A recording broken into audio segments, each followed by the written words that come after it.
Bismillahirrahmanirrahim. Assalamualaikum warahmatullahi wabarakatuh.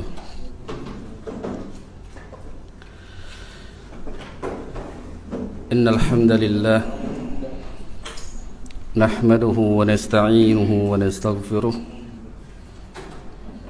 wa na'udzu billahi min shururi anfusina wa min sayyiati a'malina. من يهده الله فلا مضل له ومن يضلل فلا هادي له وأشهد أن لا إله إلا الله شهادة لا معبود بحق إلا الله عز وجل وأشهد أن محمدا عبده ورسوله خاتم الأنبياء والمرسلين نبينا محمد صلى الله عليه وعلى آله وسلم. يا أيها الذين آمنوا اتقوا الله حق تقاته ولا تموتن إلا وأنتم مسلمون. ثم أما بعد، فإن أصدق الحديث كتاب الله وخير الهدي هدي محمد صلى الله عليه وسلم وشر الأمور محدثاتها وكل محدثات بدعة وكل بدعة ضلالة وكل ضلالة في النار. أيها الإخوة والأخوات معشر المسلمين والmuslimat rahimakumullah, segala puja hanya milik Allah. Kita bersyukur kepadanya dari segala limpahan karunia nikmat, dari nikmat Islam, nikmat iman, dan nikmat diberikannya sehat walafiat. Alhamdulillah kita bisa berkumpul di tempat yang insyaallah ta'ala tempat yang penuh dengan keberkahan dalam rangka menimba ilmu, menuntut ilmu, melanjutkan mempelajari hadis Rasulullah sallallahu alaihi wasallam yang terkumpul dalam kitab Bulughul Maram min Adillah Ahkam yang ditulis oleh Al-Imam Ibn Hajar Asqalani rahimahullahu ta'ala. Kemudian kitab tersebut disyarah oleh Fadilatul Syekh Abdurrahman Al-Alusi, yang mana pelajaran hadis yang sempat kita bahas pada pertemuan yang lalu, itu sebuah hadis yang diriwayatkan dari Al-Imam Bukhari, yang mana Nabi SAW sabdakan, idza atasa ahadukum falyakul alhamdulillah, ila akhir. Intahayna fi darusil madhi. Ini sudah kita pelajari dalam pelajaran yang lalu, dan kita masuk kepada hadis yang berikutnya. Setelahnya ada ketemu santri, hadis yang ke 290 ada di situ.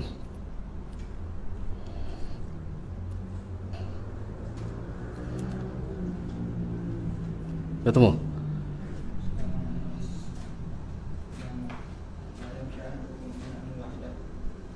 La yashrabanna ahadukum qa'imah.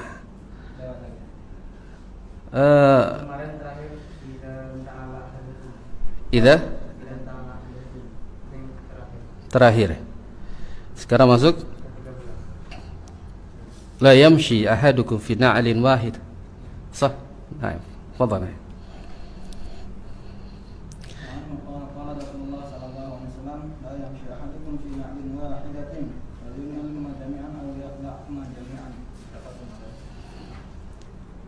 Baik, barakallahu fiik. Hadis ini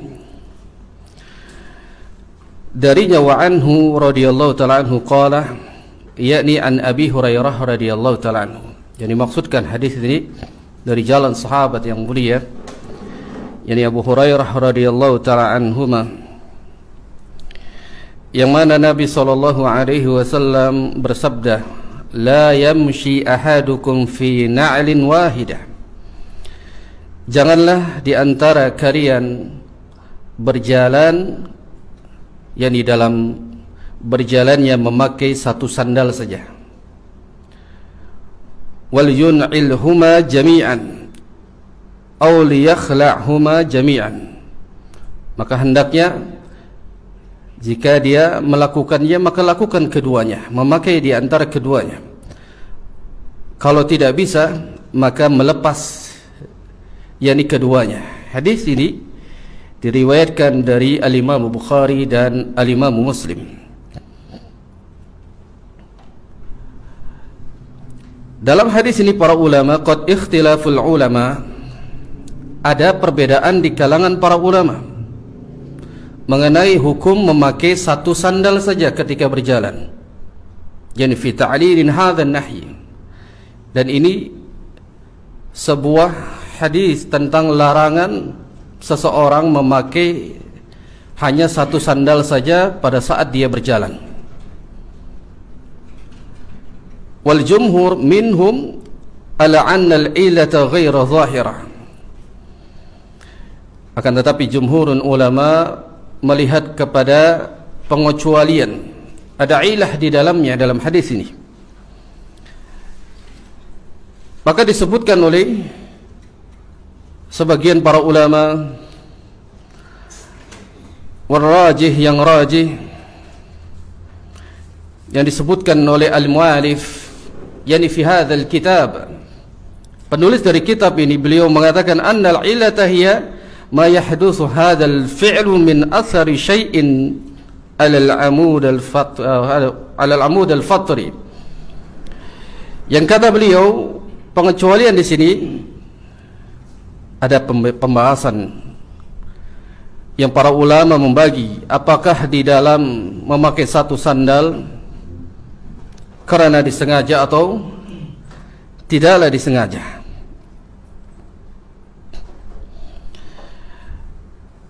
Maka larangan an-nahyu an yamshi ar-rajul fi na'lil wahidah, larangan bagi seseorang yang memakai satu sandal,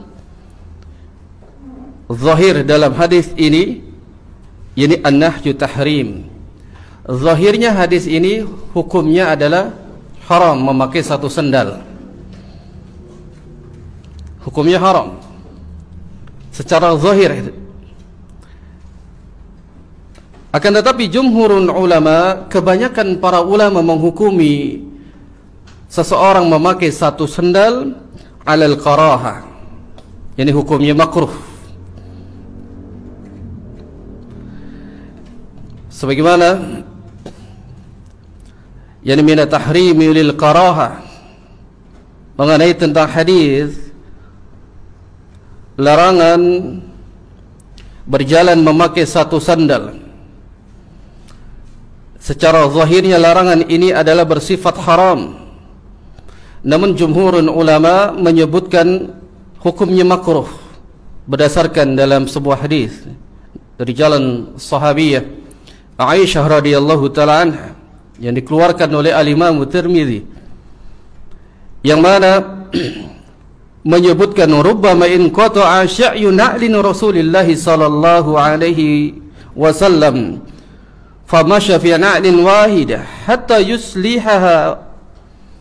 Kata Aisyah yang menyebutkan bahwa pernah tali sandalnya Nabi sallallahu alaihi wasallam terputus, lalu Rasul yang mulia sallallahu alaihi wasallam berjalan dengan hanya sebelah sandalnya saja, lalu kemudian membaliknya. Dari hadis ini waqad ikhtilafu yani fi waqa'i yani wa rafa', ada khilaf di kalangan para ulama. Apakah hadis ini hadis yang sahih atau hadis yang dhaif, bertentangan dengan hadis yang disebutkan tadi, yang kata Nabi SAW menyebutkan la yamshi ahadukum fi na'lin wahida. Ini sebuah zahir hadis larangan. Janganlah di antara kalian memakai satu sandal saja pada saat berjalan. Makanya di sini disebutkan secara zahirnya hukumnya haram. Jika dia tidak bisa memakai satu sandal, maka kata Nabi wal yun'ilhuma jami'an, maka dia melepas keduanya. Lalu ada hadis yang disebutkan oleh Aisyah radhiyallahu taala anha. Ini Nabi tidak melepas keduanya, tapi dipakai satu sandal saja. Ini kan bertentangan dengan hadis secara zahirnya yang dikeluarkan oleh Al-Imam Bukhari dan Al-Imam Muslim. Dari sinilah khilafnya para ulama, diperbolehkan atau tidak.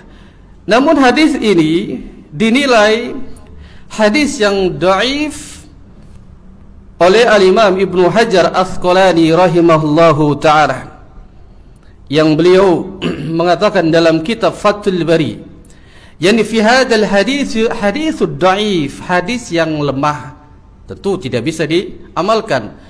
Dalam kaidah fikih apabila ada permasalahan di antara keduanya, ada hadis sahih dan ada hadis dhaif, maka tentu meninggalkan hadis dhaif, kita mendahulukan kepada hadis yang sahih.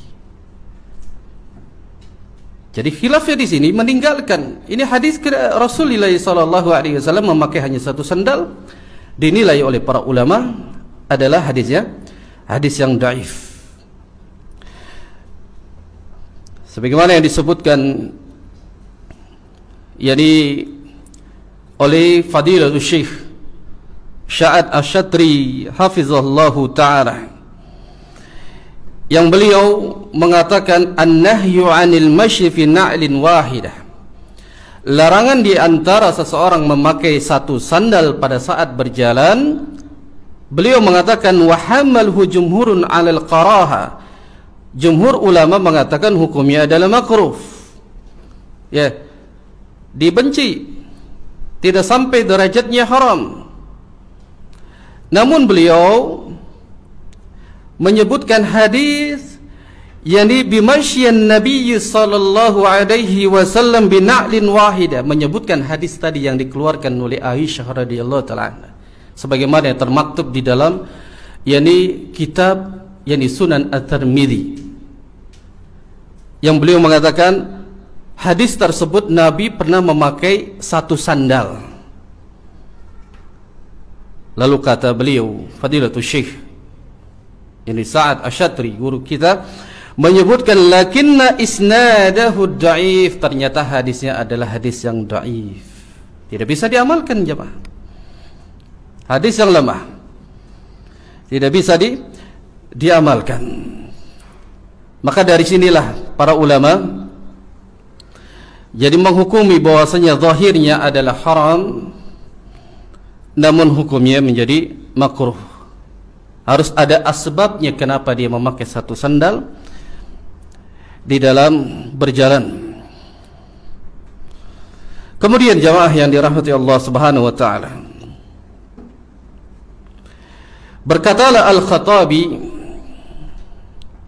yang mana beliau mengatakan wa kadza ikhrajal yadu wahidah minal kamadun al-akhar.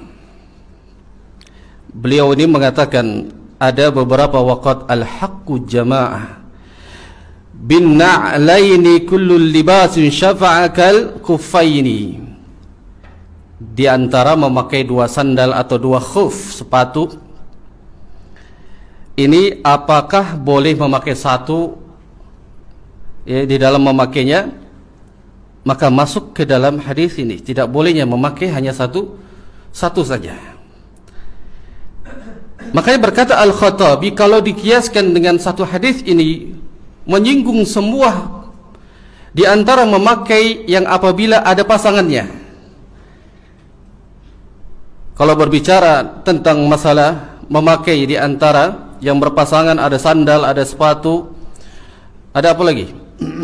Celana, ya, baju dan semisalnya. Nah, Al-Khattabi mengatakan wa kadza ikhrajal yadu al-wahida min al-kumdun al-akhar, memasukkan tangan ke baju hanya satu saja, kantong baju, satunya kagak.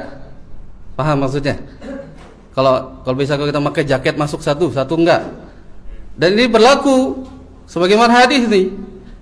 Ini pendapatnya Al-Khattabi. Kalau mau dia masukkan keduanya. Kalau tidak mau ya lepas keduanya.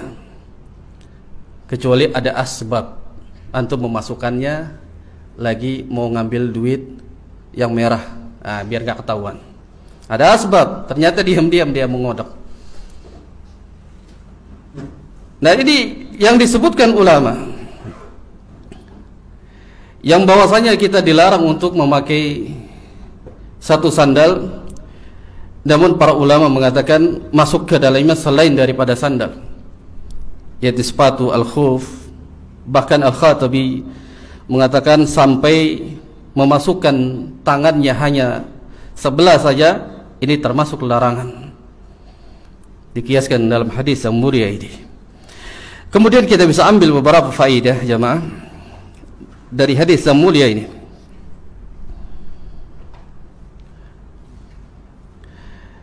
Yang kata beliau Fadilatul Syekh yani Sa'ad Asy-Syatri hafizallahu ta'ala, yang beliau pun mengatakan wahal yuqasu 'ala an-na'li yani kulli libasin yasfi kal kuffaz wal khufi wal kum min as-sawbi aw la yalhaqu bihi. Apakah dikiaskan semua yang bentuknya berpasangan? Apa memakai sepatu, sandal, bahkan beliau mengatakan wal kumi minas saub. Wal kumi minas saub itu yang tadi baju. Dimasukkan salah satunya. Dan kata beliau di sini ada perbedaan di kalangan para ulama, yakni ulama fuqaha, di kalangan para ulama ahlu fikih.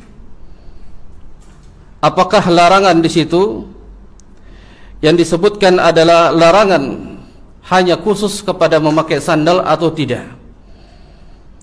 Tapi beliau mengkaitkan, mengkiaskan semua yang berpasangan, apabila dia memakainya hanya satu, maka hukumnya adalah dilarang. Beliau pun dilarang. Wa qila li'annahu libasun syahr. Ada yang mengatakan pun pakai baju sebelah pun enggak boleh. Antum kan main futsal ya? Futsal kan ya? Sepak bola. Biasa dulu kita ya. Kalau ingin menyelisih dengan lawan itu dibuka bajunya satu. Nah, paham ya? Pernah melakukan itu enggak? Jadi supaya lawannya, ini lawan kita nih, bajunya dikeluarkan sebelah tangannya. Nah, karena nggak ada rompi. Sahih. Seperti itu nggak boleh jemaah. Nggak boleh. Kalau mau dia buka keduanya, nyantel aja begini. Ini termasuk sebagaimana tadi ya Al-Khattabi melarangnya dalam memasukkan kantong bajunya. Ini tidak boleh kata beliau. Dan beliau mengatakan wa rubbama nusiba li ikhtiladil aql. Kata beliau Syekh Sa'ad Asy-Syatri, larangan ini adalah sebab akan rusaknya akal seseorang tersebut. Ini faedahnya kata beliau. Dia akan apa? Kelamaan akalnya akan rusak kalau dia hanya memakai, padahal masih bisa dipakai keduanya, tapi dia malah memakai hanya sebelah saja. Sebagian ulama mengatakan waqila hiya masyiatus syaitan, dan itulah jalan syaitan, perilaku syaitan, sunnahnya para syaitan yang mereka memang melakukannya untuk membuat akal-akal manusia menjadi rusak, tidak mengikuti syariat baik dari Al-Quran maupun dari sunnah. Jadi memakai hanya sebelah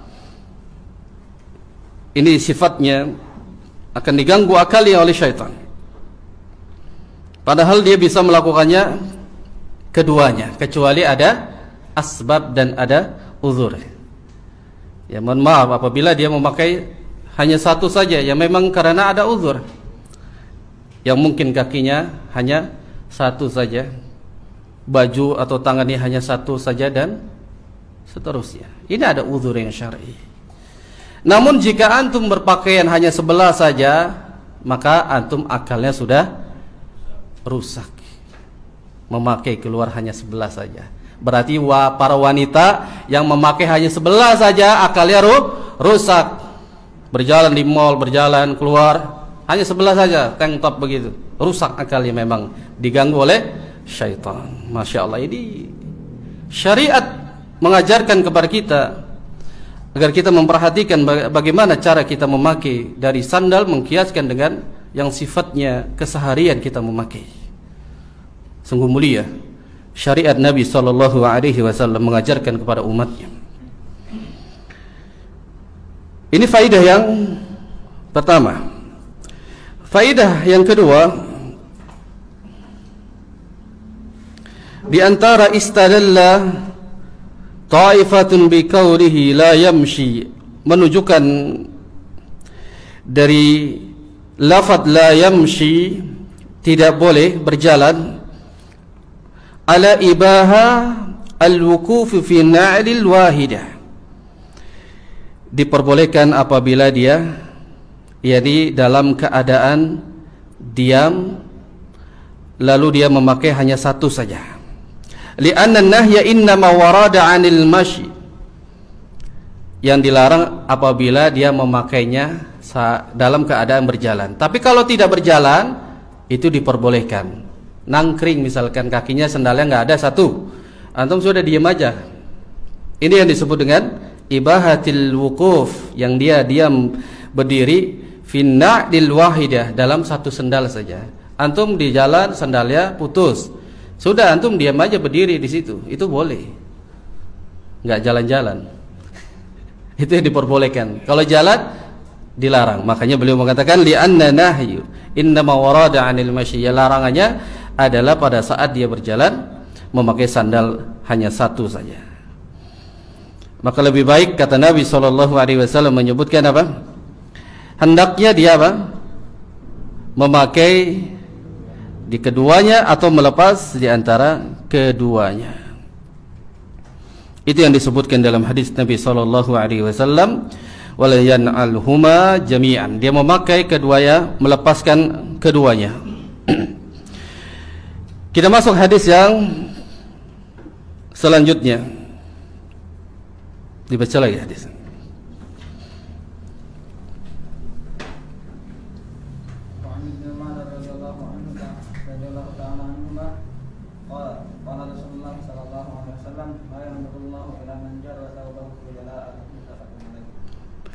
Nah, jazakallahu khair.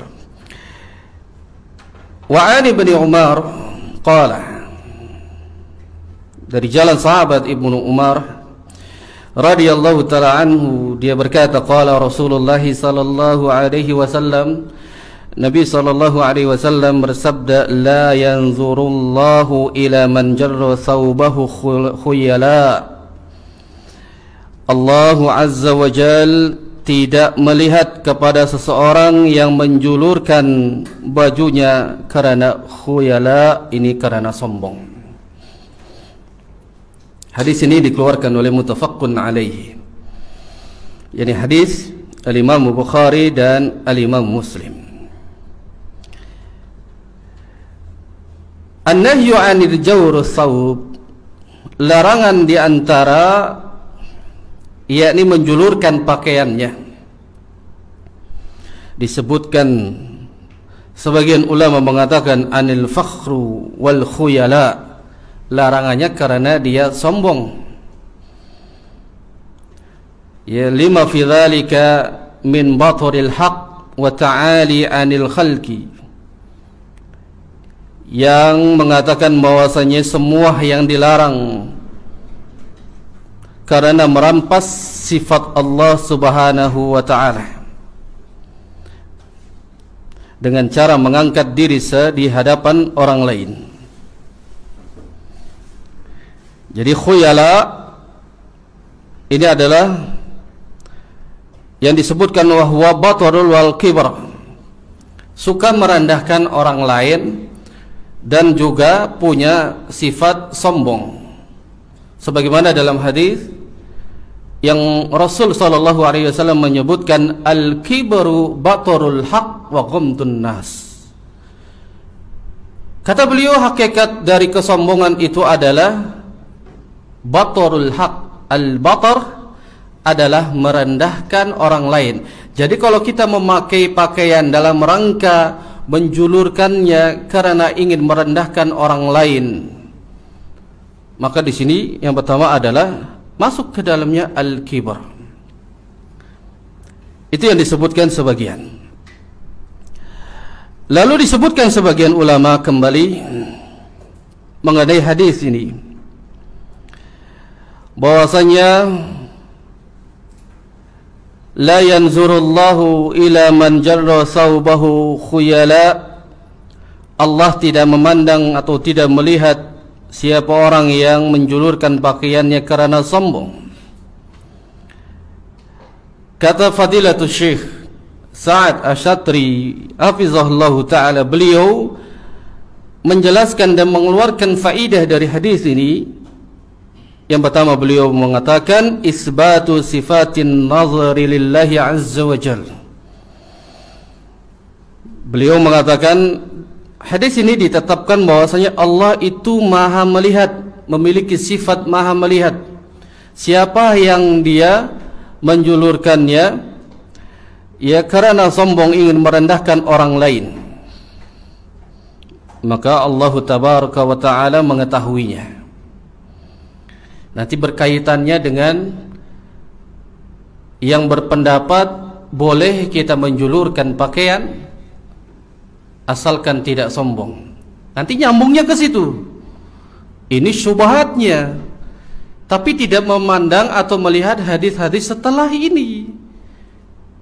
Kalau kita berbicara tentang masalah hadis, usulul hadis, belajar hadis, itu ada hadis yang turun pertama kali, kemudian ditimpah lagi, dikeluarkan sampai kepada akhirnya. Jangan baca hanya satu hadis. Nah, ini sebagian mengatakan boleh, yang penting kan tidak sombong. Karena Allah Subhanahu wa ta'ala hanya melarang kepada yang memakainya karena sombong, khuyala. Tapi sebagian ulama dia mengatakan bolehnya asalkan tidak sombong. Namun yang rajih jumhurun ulama mengatakan bahwasanya hukum menjulurkan pakaian hukumnya adalah tahrimul khuyala, hukumnya haram. Nah, ini nanti berkaitan, kata Syekh Sa'ad Asy-Syatri, beliau mengatakan wa amma 'anil italati libas faqad warada bayanu an masyru' ilal ka'baini. Nah, ini berkaitannya tentang masalah berpakaian yang dia menjulurkan sampai bawah mata kakinya, yang disebut dengan isbal. Tapi menjelaskan di sini adalah yang disyariatkannya adalah mengangkat sampai di atas mata kakinya. Wa dhammu ma tahtal ka'baini wa ma kana duna dzalika fa huwa anwa'. Di sini beliau menyebutkan ada beberapa permasalahan. Yang pertama, beliau mengatakan an yakuna khuyala'a fa hadza muharraman wa kabirah. Apabila seseorang memakai baju atau kain, celana, ini bagi laki-laki, yang menjulurkannya sampai di bawah mata kaki, lalu memakainya dalam keadaan khuyala, dalam keadaan sombong, maka beliau mengatakan fahadha muharramun wa kabirah, hukumnya haram dan dia termasuk melakukan dosa yang sangat besar. Ini yang pertama. Yang kedua, beliau mengatakan an yakuna biduni qasdi fahadha la ya'thamu bih. Apabila dia melakukannya dengan niat tidak sombong, dia tidak sombong tapi menjulurkan pakaiannya sampai bawah mata kaki. Yang tadi sombong jelas hukumnya haram. Yang kedua, dia melakukan dosa besar. Yang kedua, beliau mengatakan an yakuna biduni qasdin fahadha la ya'thamu bihi. Yang kedua, apabila dia melakukannya niatnya tidak sombong. Niatnya tidak sombong. Tapi kalau dia niatnya tidak sombong, maka dia tidak berdosa. Kalau dia niatnya tidak sombong. Namun orang yang niatnya tidak sombong, dia ada usaha untuk menaiki dari celananya yang dia turun ke bawah. Karena hadis yang dikeluarkan oleh Al-Imam Bukhari mengatakan Nabi sallallahu alaihi wasallam, yani ma asfala minal ka'baini minal izari fa finnar. Apa saja yang berada di bawah mata kaki dari kain-kain kaum muslimin, ini khusus bagi laki-laki, tempatnya di dalam neraka jahanam. Dan ini terjadi pada saat sahabat Abu Bakar radhiyallahu taala anhu, yang pada saat Nabi bersabda dalam hadis yang mulia ini, la yanzurullahu ila man jarra thawbahu khuyala. Allah tidak memandang, tidak melihat orang yang menjulurkan pakaiannya karena sombong. Lalu sahabat Abu Bakar mendatangi Nabi dan mengatakan, inna izari yastahhi illa an ta'addahu. Ya Rasulullah, sesungguhnya kainku itu selalu saja apa? Melorot. Kita pakai logika jemaah. Yang mengatakan bahwasanya boleh menjulurkan pakaiannya asalkan tidak sombong berdasarkan yang dilakukan oleh sahabat Abu Bakar. Kita pakai logika. Sahabat Abu Bakar mengatakan, inna izari yastakhi illa an ta'addahu. Ya Rasulullah, pakaianku selalu kalau berjalan itu melorot. Tapi aku taikin lagi, melorot lagi. Asalnya sahabat Abu Bakar isbal atau irfa'. Tentu kalau dinaikkan berarti beliau sudah mengangkat celananya di atas mata kaki. Kita pakai logika.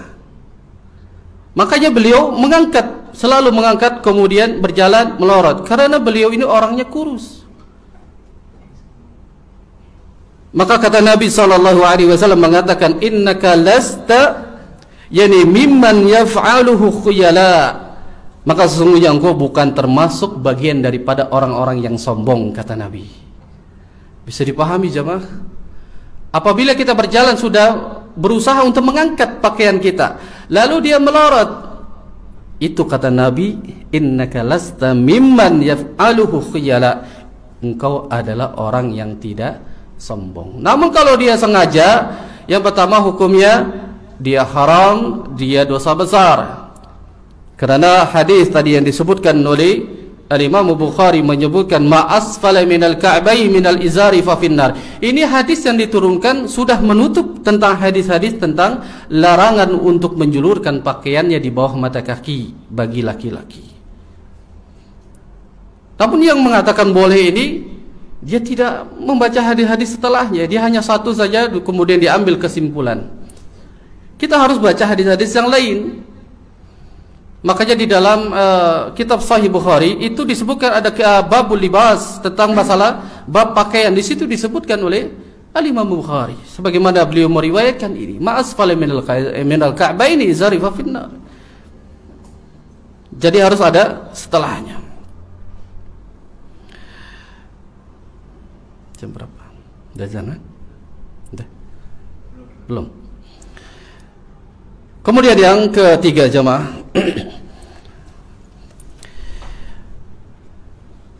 as-salisu an yaf'alahu muta'ammidan biduni qasdin al-khuyala wa takabbur aw tanzayyani bidzalik. Faqila yahrumu li wurudi nahyi 'anil isbali mutlaqan. Yang ketiga, apabila seseorang melakukannya dengan secara sengaja, memakai isbal, menjulurkan dengan secara sengaja.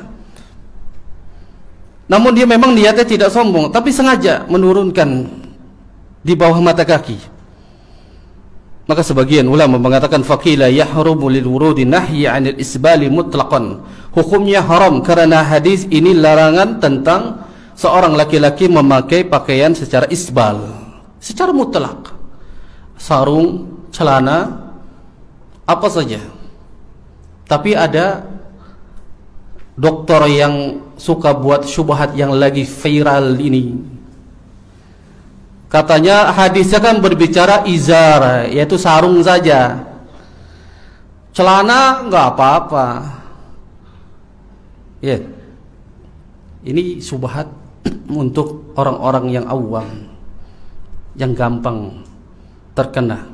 Oh iya, kan berbicara izar. Izar bermakna madza ikhwah? Hah? Sarung. Pada saat zaman Nabi SAW, jubah, celana terbuat dari besi, dari kain. Sarung dari kain. Ini syubhatnya mereka. Jadi yang dilarang itu adalah izar katanya. Celana boleh. Celana boleh. Jadi syubhat.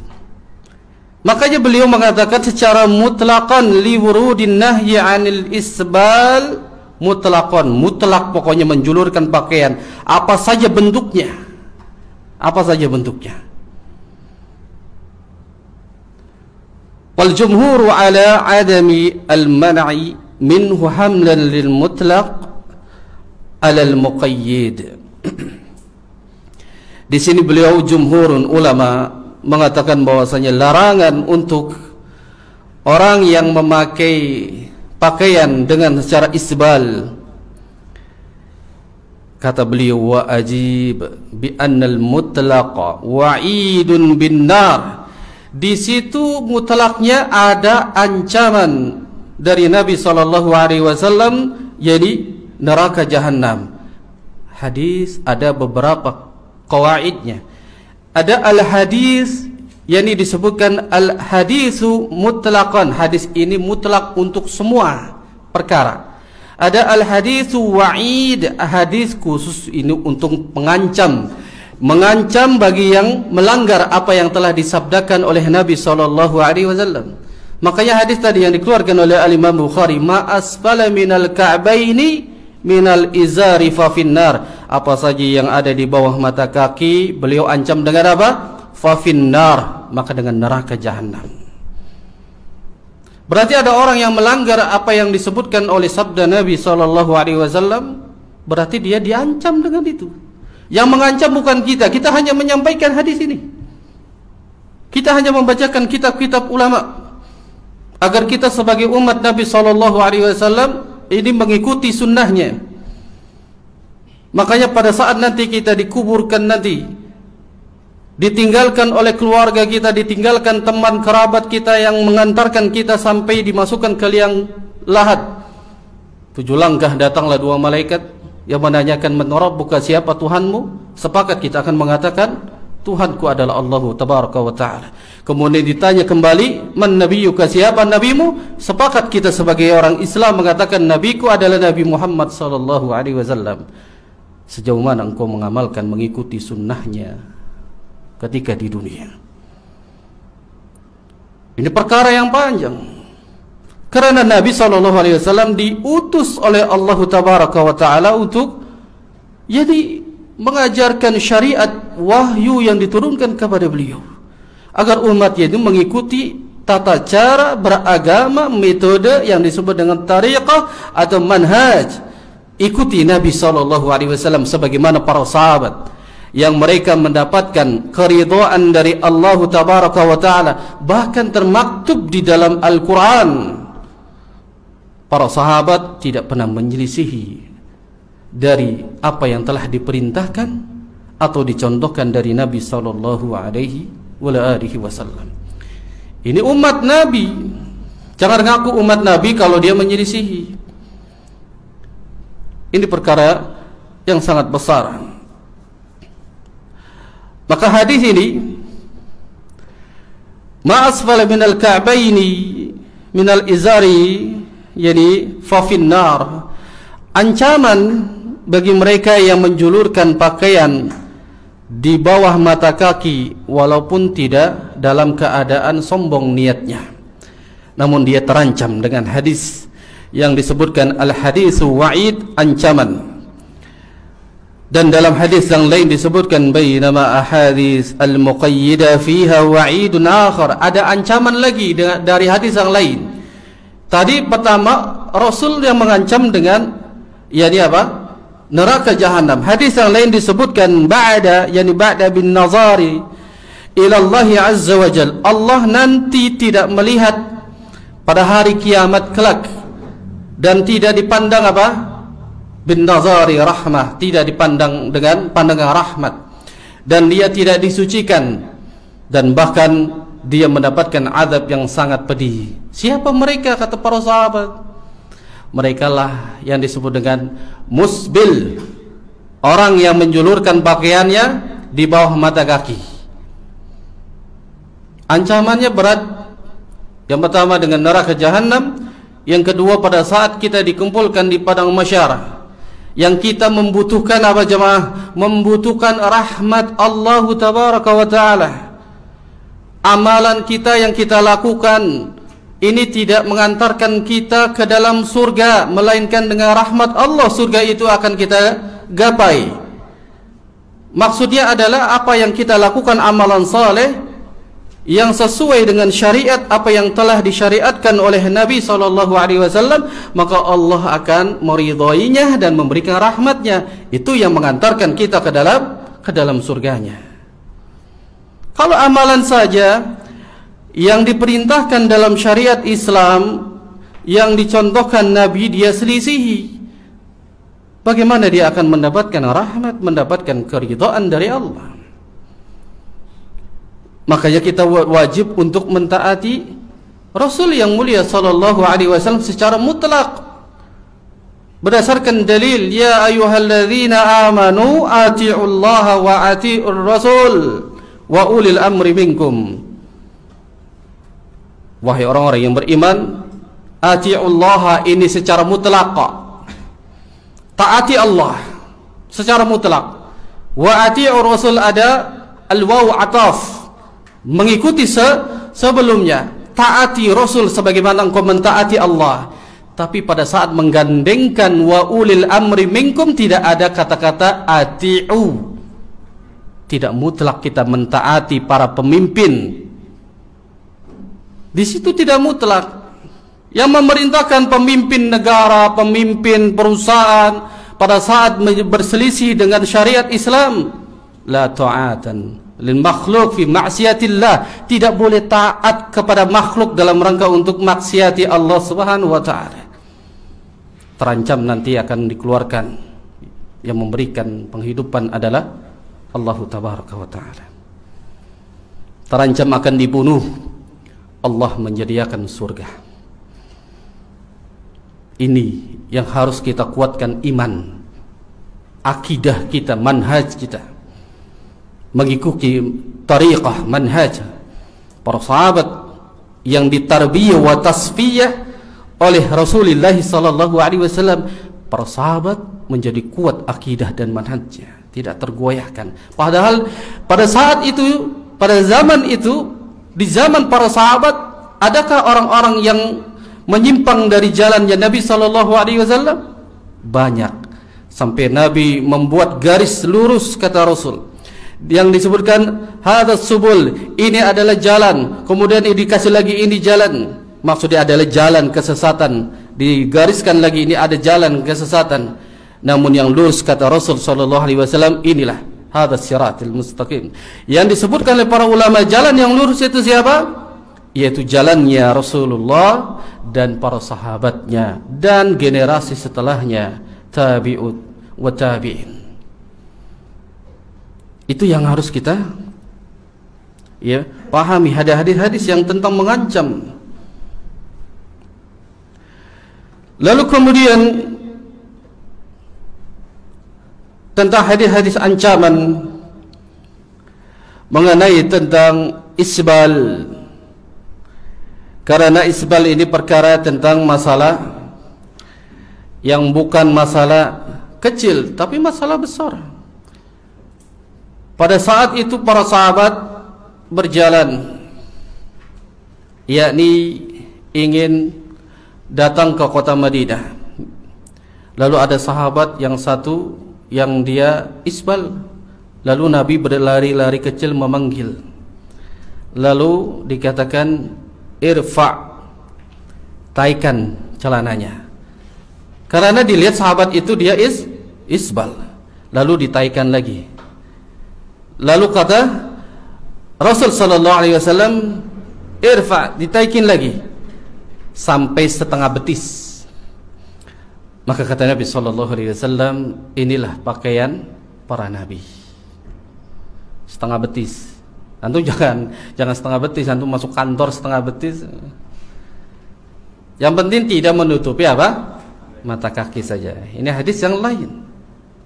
Begitu semangatnya Rasul sallallahu alaihi wasallam, yakni mengajarkan sahabat agar tidak isbal. Sebagian lagi sahabat ada yang menutupi pakaian kakinya dengan pakaiannya karena apa? Malu, karena cacat kecil sebelah kakinya. Maka kata Nabi, panggil, irfa, naikkan. Lalu dia mengatakan, ya Rasulullah, sesungguhnya aku ini ya cacat, kakinya itu betisnya kecil sebelah. Kata Nabi, bukan uzur dan tidak ada alasan. Irfa, naikkan ke atas. Bukan uzur, karena masih ada kakinya. Tapi kalau nggak ada kakinya itu uzur. Nah, inilah semangatnya Nabi SAW tentang ancaman bagi orang-orang yang menjulurkan pakaiannya di bawah mata kaki. Makanya para ulama menyebutkan secara mutlak sebagaimana yang disebutkan oleh Fadilatul Syekh Sa'ad As-Satri, beliau mengatakan ini secara mutlak. Hadis-hadisnya tentang berbicara untuk diwajibkan bagi kaum muslimin, bagi para laki-laki untuk mengangkat pakaiannya di atas mata kaki, wa ujib yani bi anna mutlaqa wa'idun bin nar, karena secara mutlak ada ancaman dari Nabi sallallahu alaihi wasallam. Kemudian faedah yang keempat,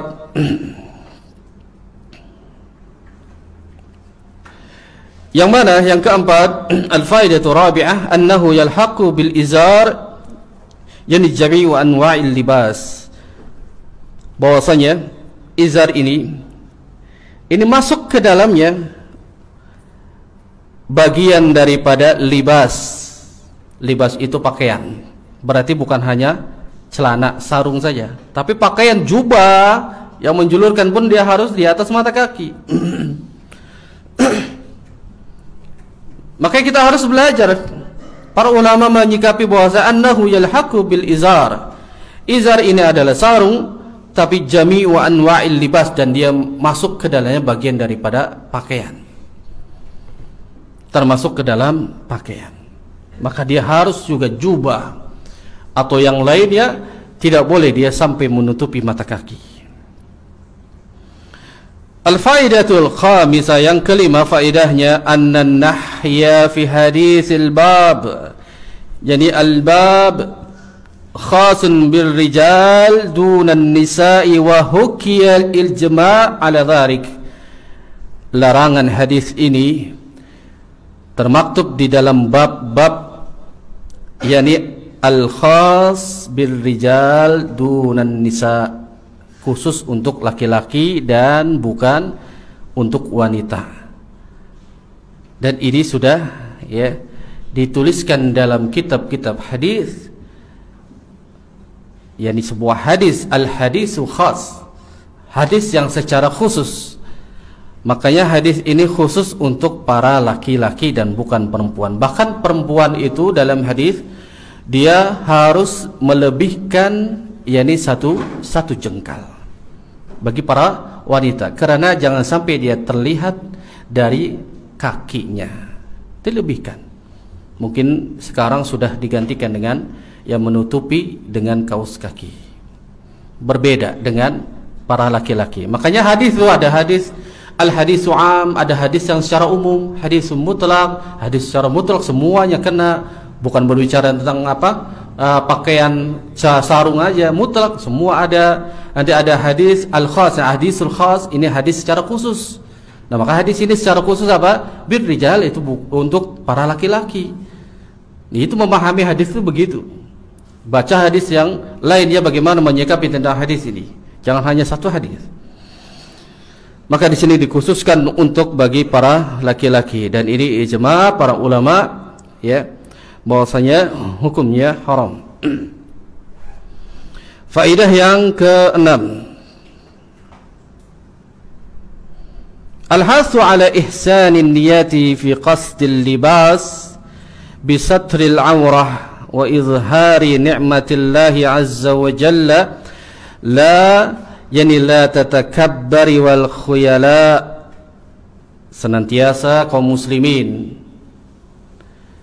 dia diperintahkan untuk berbuat baik di dalam hatinya. Niat baik harus dia hadirkan di dalam hatinya di dalam memakai pakaian.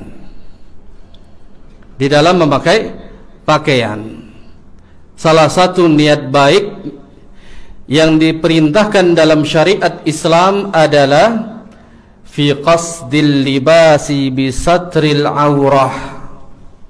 Yang pertama ini, kita memakai pakaian tidak lain kita niatnya harus baik. Salah satunya adalah untuk menutupi aurat kita. Jadi pakai pakaian itu untuk menutupi aurat, bukan bergaya-gayaan. Baju saya mahal, saya pengen tampakkan pada teman-teman, bajunya mahal, baru beli, ada ya sedikit ya manik-maniknya dan semisalnya. Ini niat yang tidak baik. Begitu. Jadi kita harus dia niatkan baik, salah satunya untuk menutup aurat. Yang kedua, wa izhari ni'matillahi azza wa jal. Yang kedua, kita tampakkan bahwasanya ini adalah nikmat dari Allah Subhanahu wa taala. Kan menampakkan nikmat dari Allah berarti ya pakai pakaian yang bagus. Iya, tapi niatnya harus apa? Niat baik untuk menutupi aurat, bukan bergaya-gaya atau untuk sombong yang lainnya, jangan. Dan ini adalah nikmat dari Allah Subhanahu wa taala, bahwasanya kita diberikan pakaian dari Allah. Tidak lain kita tampakkan nikmat ini dalam rangka apa? Yani bil ibadah, dengan ibadah. Makanya beliau mengatakan la litatakabbari wal khuyala.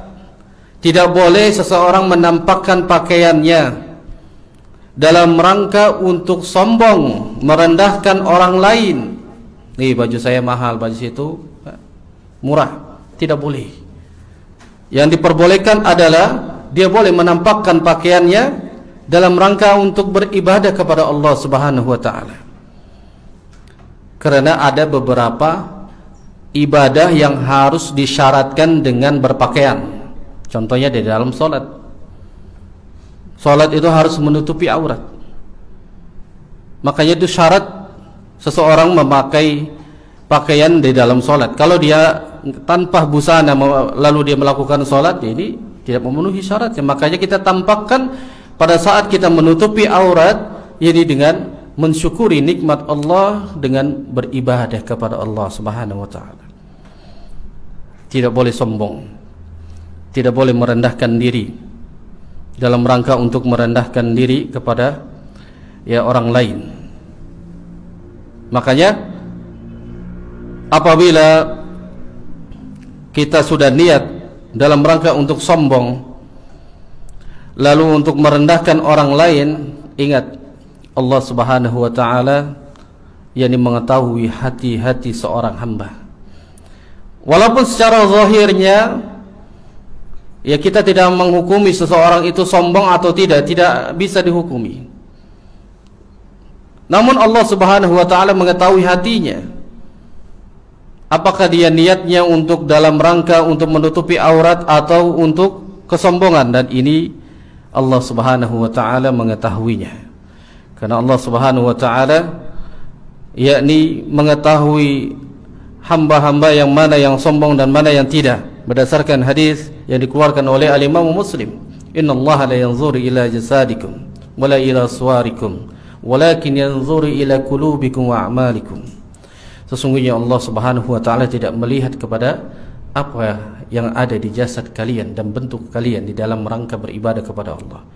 Dia pakai jubah yang mahal, dia pakai sarung, dia pakai kaos, asalkan dia menutupi aurat, maka dia sudah masuk ke dalam syarat untuk beribadah. Namun itu tidak dipandang oleh Allah. Yang pakaiannya bagus, yang mahal, ini yang diterima, ini yang miskin, yang jelek tidak diterima, tidak. Walakin yanzuru ila qulubikum. Kan tetapi Allah melihat kepada hatinya, siapa yang paling ikhlas, siapa ibadahnya yang mengharapkan ganjaran dari Allah Subhanahu wa taala semata, maka itulah yang akan dinilai oleh Allah Subhanahu wa taala. Seperti sudah lewat ini insyaallah. Ya. Benar. Baik, kita akhirkan dulu isyanya. Kita bahas satu hadis lagi. Dibaca.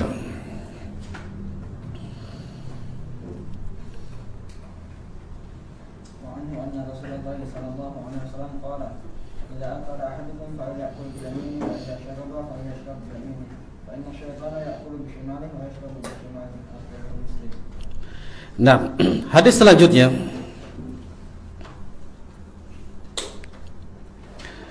yang mana Rasul sallallahu alaihi wasallam yang bersabda, "Idza akala ahadukum falyakul biyamini." Apabila di antara kalian makan, maka hendaklah makan dengan tangan kanannya. Wa idza syariba falyashrab biyamini. Apabila di antara kalian minum, maka minumlah dengan tangan kanannya. Kenapa kita harus menggunakan tangan kanan? Nabi mengatakan, fa inna syaitana ya'kulu bishimali wa yashrabu bishimali.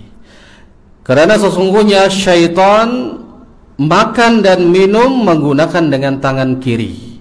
Akhrajahu Muslim, dan hadis ini dikeluarkan oleh al-Imam Muslim. Fawaid al-hadis, faidah dari hadis ini. Al-faidatul ula, faidah yang pertama, al-amru bil aqli wa syurbi, yani bil yamin. Yang pertama adalah perintah dalam rangka kita makan dan minum, kita menggunakan dengan tangan kanan. Wa zahiru annahu lil wujub. Hadis ini secara zahirnya ulama mengatakan hukumnya wajib. Hukumnya wajib. Wa hammalahu jumhur ala annahu linadbi liwurudil hadis aqlin nabiy sallallahu alaihi wasallam. Yani biyadaihi, lakinnahu haditsun dhaif. Akan tetapi jumhur ada yang mengatakan bahwasanya Nabi makan yakni biyadai, dengan tangannya. Makan dengan tangannya maksudnya ini adalah hadis kedua tangannya hadisnya dhaif. Nah, bertentangan dengan hadis yang mulia ini. Kerana Nabi SAW mengatakan menggunakan dengan tangan kanan. Falyakul au yani falyashrab biyamini. Makan dan minum dengan tangan kanan. Maka perkataan fa inna syaitana ya'kulu bishimali, sesungguhnya syaitan makan dan minum dengan tangan kiri, qida al-muradi an-nahyu an musyabahati li syaitan. Kerana makan dengan tangan kiri, minum dengan tangan kiri tidak lain maksudnya larangan dalam hadis ini agar kita tidak menyerupai syaitan. Tasyabbuh bisyaitan, menyerupai, mengikuti gaya makan dan minumnya syaitan. Wa qila bal al murad anna syaitana yasharuka al akila bishimal. Ya, memang syaitan itu makan dan minum dengan tangan kirinya. Faedah yang kedua, an-nahyu an musyabahati syayatin. Larangan kita untuk mengikuti sunnahnya syaitan. Wa mislu dzalik an-nahyu an musyabahati ahli al-kufr wal fusuq. Dan sebagaimana yang dilakukan oleh orang-orang kafir dan orang-orang fasik, yang mereka melakukannya makan dan minum dengan tangan kirinya. Karena orang kafir, orang fusuk, Orang fasik mereka bagian daripada yakni teman-temannya syaitan. Dan kita orang muslim umat Nabi SAW jangan mengikuti sunnah para syaitan, sunnahnya para orang-orang kafir dan orang-orang fasik. Yang kita ikuti adalah sunnah Nabi SAW. Makan dan minum dengan tangan kanan. Faidah yang ketiga, al-faidatu tsalitsah, anna syaitana ya'kulu wa yashrabu wa lahu yadani. Bahwasanya syaitan makan dan minum mereka terkadang menggunakan dengan dua tangannya. Satu makanan, ya, bakwan. Satunya cabai. Siapa yang suka makan begini? Ayo ngacung. Ini satu bakwan, ini cabai. Dia makan bakwan, dia makan cabai dengan tangan kiri. Itulah syaitan. Ya. Maka yang harus yang dia lakukan, pegang di sini atau dia makan itu baru dia makan cabai.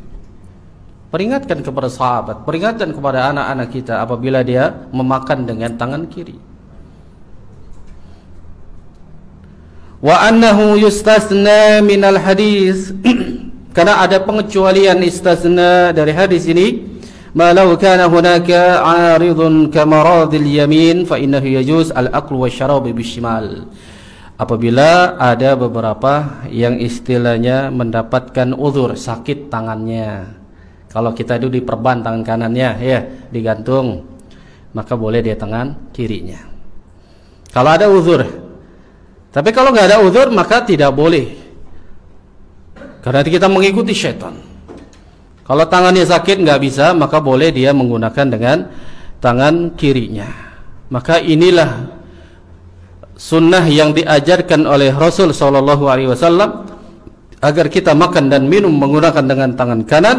Kita diperintahkan untuk menyelisihi dari para syaitan dan menyelisihi orang-orang kafir dan orang-orang fasik karena mereka makan dan minum yakni dengan tangan kirinya. Wallahu a'lam bishawab. Ini saja mungkin yang kita bahas dalam pertemuan ini.